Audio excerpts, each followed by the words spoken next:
Hello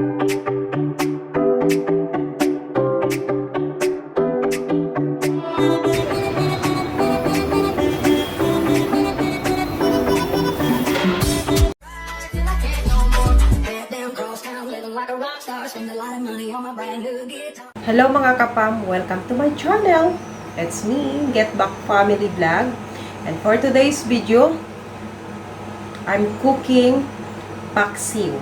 Paksiw, this is what we call in Filipino is paksiw. Paksiw is made of fish vinegar,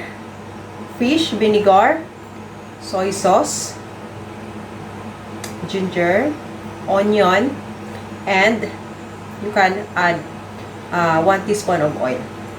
And today we have a big fish.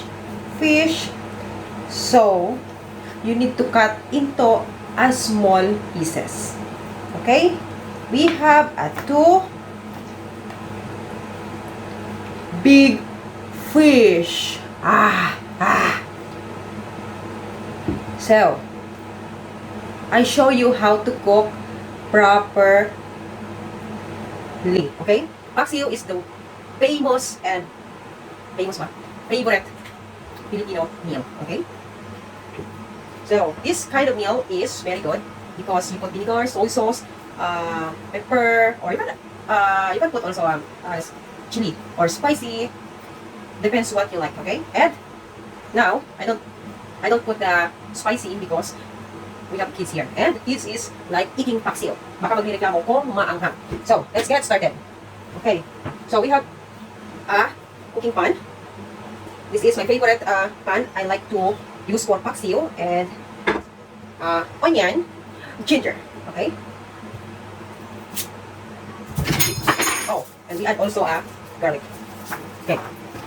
So, here you go. So you need to cut, this one is super big, so you need to cut like this.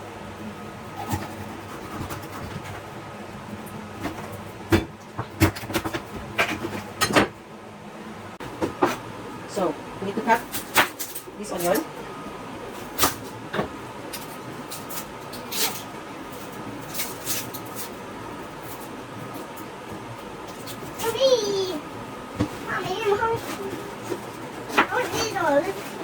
Nice.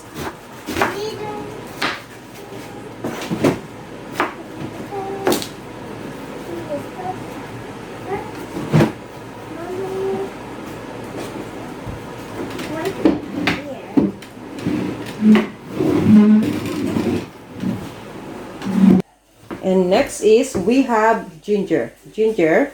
This is very nice. And we need to remove the skin.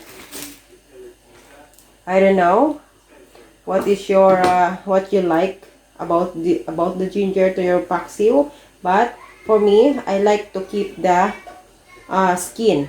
And of course, you need to wash first before you cut. So just cut like this.